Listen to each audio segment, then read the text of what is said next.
Allez, en espérant que 2025, ça démarre bien pour le cinéma, restons positifs. Bonjour à vous tous, Fouet de la Panthère. J'espère que vous allez bien. Eh bien moi ça va à merveille, je vous en remercie. Bienvenue dans ma nouvelle vidéo, dans mon nouveau débriefing. Sujet intitulé du film Criminal Squad de Pantera. Et bien sûr connu sous le nom original Day of Chiefs 2. Et qui est la suite du premier film Criminal Squad Day of Chiefs. Alors, bien sûr, ce film, ça sera une critique et cette vidéo, elle aura pour but de comparer le premier Criminal Squad et le second. Alors, au niveau du film Criminal Squad 2, le film est réalisé par le réalisateur Christian Guedegast qui a déjà réalisé le premier Criminal Squad, mais il est aussi connu pour avoir réalisé le film La Chute de Londres, qui est la suite de La Chute de la Maison Blanche. Et au niveau du casting, nous avons Gérard Butler, qui est connu pour avoir joué dans le rôle emblématique Léonidas dans le film culte et sombre qui n'est autre que le film 300 et réalisé par un des grands réalisateurs qui n'est autre que Zack Snyder. Et bien sûr Gérard Butler, il est connu pour avoir joué dans plein de films, comme par exemple il avait joué dans le rôle de Attila, le roi des Huns, qui était un téléfilm historique. Et aussi bien sûr il est connu pour avoir joué dans le rôle de la garde de la sécurité rapprochée de l'agent Mike Banning dans le film La Chute de la Maison Blanche et La Chute de Londres, bien sûr comme je vous ai dit, qui est réalisé par Christian Guedegast. Et une fois de plus, Christian Guedegast et Gérard Butler se recroisent la route au niveau du cinéma. Et comme deuxième acteur, nous avons O'Shea Jackson Jr., qui est le fils de O'Shea Jackson, plus connu sous le pseudonyme du rappeur Ice Cube. Oui, c'est le fils du rappeur Ice Cube, dont bien sûr il a suivi le même chemin que son père. Il est à la fois acteur et rappeur. Alors, Gérard Butler reprend son rôle de l'agent Nick O'Brien, qui est un shérif de la police locale dans le premier Criminal Squad. Et dans le second, et quant à O'Shea Jackson Jr., il reprend son rôle respectif dans le rôle de Donnie, qu'on découvre à la fin du premier Criminal Squad qu'il est le cerveau des braqueurs. Alors, on va continuer aussi sur le casting. Nous avons aussi Giancarlo Esposito, et qui est connu pour avoir joué le rôle culte de Jenny Savastano dans la série Gomorrah.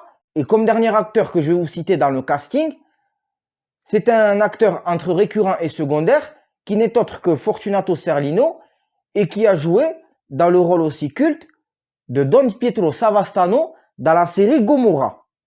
Alors bien sûr, on va y revenir un peu là-dessus en ce qui concerne pour Giancarlo Esposito et Fortunato Serlino. Alors, bien sûr, dans cette vidéo, comme je vous ai dit, je vais comparer le premier Criminal Squad et le second. Alors, au niveau du film Criminal Squad 2 Pantera, alors, contrairement au premier, c'est un casting plus réduit que le premier. Parce que pour rappel et pour ceux qui ne savent pas, pour ceux qui ont vu le premier Criminal Squad, le premier, ça met en scène une équipe de police locale face à une équipe de braqueurs qui étaient des anciens Marines.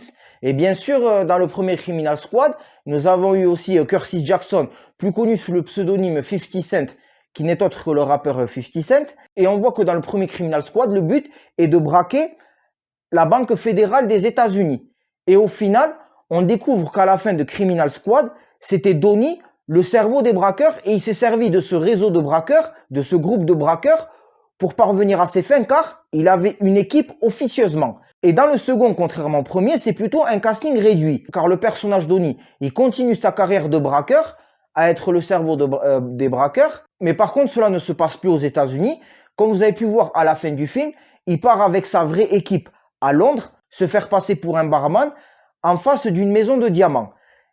Bon, après, bien sûr, attention, je vais obligé de spoiler dans la vidéo, cela ne se passe pas en Angleterre, comme il nous avait dit à la fin du film, parce que c'est vrai qu'on découvre par Nick O'Brien que en fait c'était lui le cerveau des braqueurs, parce qu'après on découvre à la fin comment il a découvert que c'était le cerveau, car quand Nick O'Brien il part dans un bar pour vouloir rencontrer Donnie, qu'il a arrêté d'être dans la police, il découvre que ce bar a été fréquenté par des employés de la Banque fédérale, et c'est là qu'il avait commencé à comprendre que c'était lui le cerveau des braqueurs.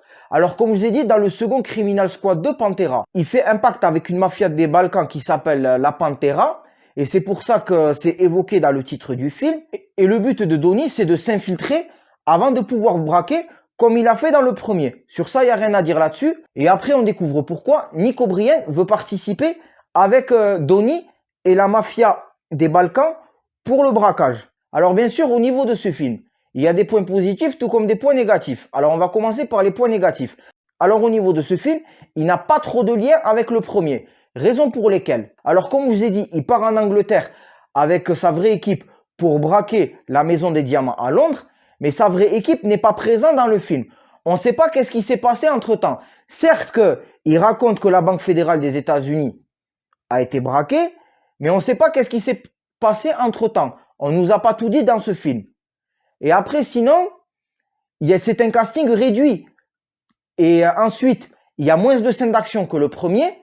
Parce que si, admettons, vous regardez, vous voulez compter que sur un film de braqueur, où ça tire de partout, où il y a du braquage et de l'action, ce film, malheureusement, n'y comptait pas trop là-dessus par rapport au précédent. Car le précédent, au niveau des scènes d'action et au niveau des scènes de braquage, c'était mieux. Et aussi, c'est un casting réduit par rapport au premier. L'équipe de braquage, la mafia des Balkans, est moins badass que la première équipe de braquage. Que oui, car la première équipe composée de ces braqueurs était des anciens militaires. Ils étaient vraiment badass. Comme je dis, il y avait plusieurs scènes d'action, il y avait de l'infiltration et tout. Tandis que là, c'est moins. Après, là, on va passer au niveau des points positifs. Il n'y a rien à dire au niveau du jeu d'acteur. C'est vraiment innovant dans l'ensemble. Car oui, c'est une autre piste pour aller braquer aussi une maison de diamants qui se passe en France. Et après, bien sûr, au niveau du décor, ça change parce que ça se passe pas uniquement aux États-Unis. Au début, on voit que ça se passe en Belgique, en Italie, et après, ça se passe en France. On voit que quand même, il y a du décor innovant, c'est pas répétitif. Après, on voit qu'il y a des scènes d'action. Et d'ailleurs, on a pu bénéficier d'une retrouvaille entre Fortunato Serlino et Giancarlo Esposito qui se sont rencontrés dans la série Gomorrah et qui se recroisent dans une scène de rendez-vous. C'est vrai qu'il n'y a pas de dialogue entre eux, mais on voit quand même les trouvailles. Et après, sinon, la fin, elle est cohérente. Il n'y a rien à dire là-dessus. On nous explique pourquoi Nick O'Brien veut rejoindre cette équipe de braqueurs. Certes qu'il n'est pas mieux que son film précédent, mais après, sinon, le film, il se regarde. Je valide le film. Certes que c'est pas un blockbuster, et je trouve que l'année 2025, niveau cinéma, ça commence bien. C'était Foi de la Panthère. Si tu valides mon débriefing sur Criminal Squad de Pantera, like un petit pouce bleu, partage cette vidéo et abonne-toi à ma chaîne.